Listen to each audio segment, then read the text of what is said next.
Absence d'entretien d'un système. C'est plus qu'une erreur, ça. C'est tout un comportement. À votre avis, comment se manifeste cette carence de la maintenance? Par la diminution des contrôles? Oui. Par la réduction de l'encadrement, la baisse de qualification du personnel. Oui. Et le résultat, c'est une dégradation générale du système, génératrice d'accidents. Les exemples ne manquent pas. On oublie de mettre de l'huile dans sa voiture et...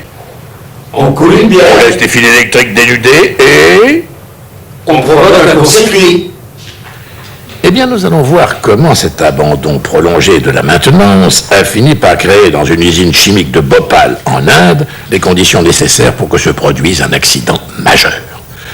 Les images, s'il vous plaît. Donc, au centre de l'Inde, dans l'état de Madhya Pradesh, voici la ville de Bhopal, 800 000 habitants, avec près de la gare le complexe chimique d'une filiale du groupe américain Union Carbide. On fabrique ici des insecticides et notamment du carbaryl, à partir de produits très toxiques, comme l'isocyanate de méthyle. L'usine qui emploie près de 1000 ouvriers est prospère. Quand en 1981, une société concurrente met au point un insecticide proche du carbaryl, mais beaucoup moins cher. Ce nouveau produit enlève rapidement des parts de marché à l'usine de Bhopal, qui est obligée de ralentir sa production. Bientôt, l'usine perd de l'argent de manière chronique, 4 millions de dollars par an. Si bien que la direction américaine de l'Union Carbide envoie sur place ses experts. Après examen de la situation, ils proposent de fermer l'usine. Mais les autorités locales protestent de manière véhémente, car la fermeture augmenterait grandement le chômage déjà très important dans la région.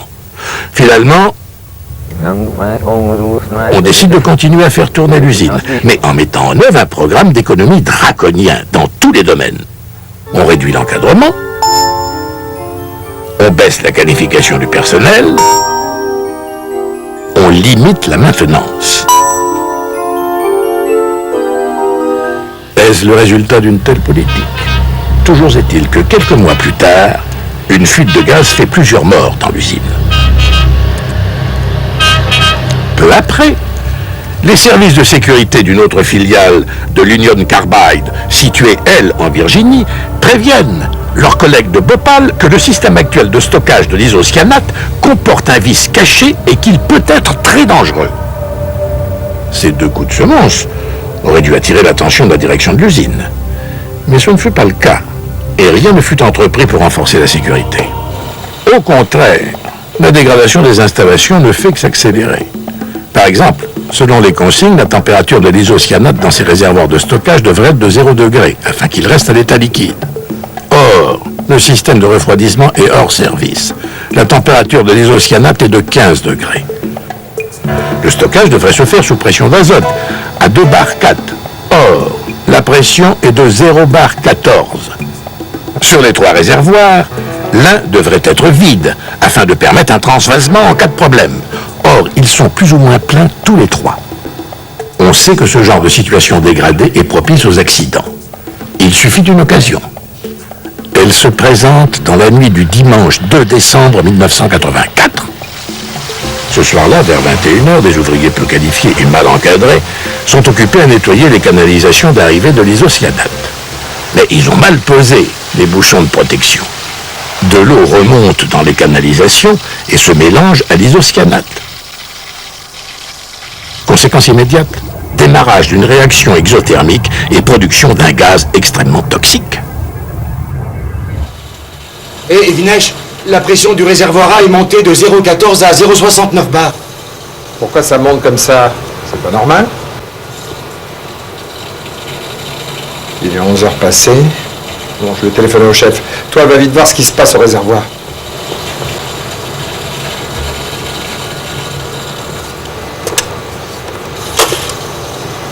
Bonsoir, est-ce que le chef est chez toi? Il n'est pas là? Ah, c'est très important.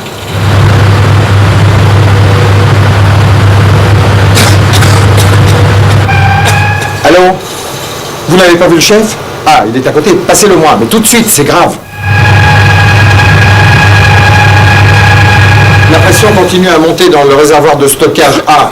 On a dépassé 2 bars, ça va déclencher. D'accord, j'arrive. Tu as vu quelque chose au réservoir? Il y a une fuite d'isocyanate. La pression qui continue à monter. À combien la sécurité déclenche? À 2,76, je crois. Et on y est presque. Effectivement, à 2 bars 76, la vanne de sécurité de réservoir s'ouvre automatiquement. Et un formidable débit de gaz, 327 kg à la minute, déferle dans la tour de neutralisation. Jusqu'ici, les automatismes de sûreté ont bien fonctionné.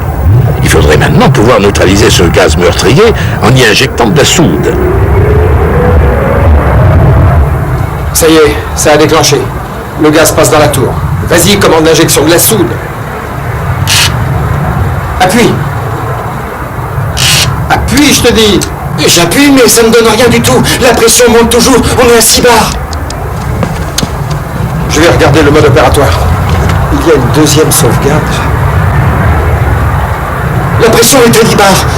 La température à 150 degrés. Oula! La commande d'injection de soude ne fonctionne pas du tout. Alors on va envoyer le gaz à la torchère. Ouvre la vanne. Oh là là! Ça y est, c'est ouvert. Effectivement, le système de sécurité prévoit que les gaz, une fois neutralisés, peuvent être envoyés à la torchère pour être brûlés. Aujourd'hui, la situation est un peu différente, car ce ne sont pas des gaz neutralisés qui arrivent à la torchère, mais bien des gaz mortellement actifs. Depuis, il faudrait pouvoir allumer la torchère. Allume, je te dis, allume. Mais j'allume, regarde. Ça ne marche pas. L'allumage est en panne. La pression est à 13 bars 79. La température à 200 degrés. Bon, je vais chercher une équipe à l'entretien. Alors, qu'est-ce qu'on fait? Tant pis, ouvre la vanne de rejet. Tu crois? Et quoi, tu veux que tout saute? Ouvre, je te dis. Ces vannes sont réservées au rejet des gaz neutralisés. Or ici, elles laissent s'échapper à l'air libre des torrents de gaz très toxiques.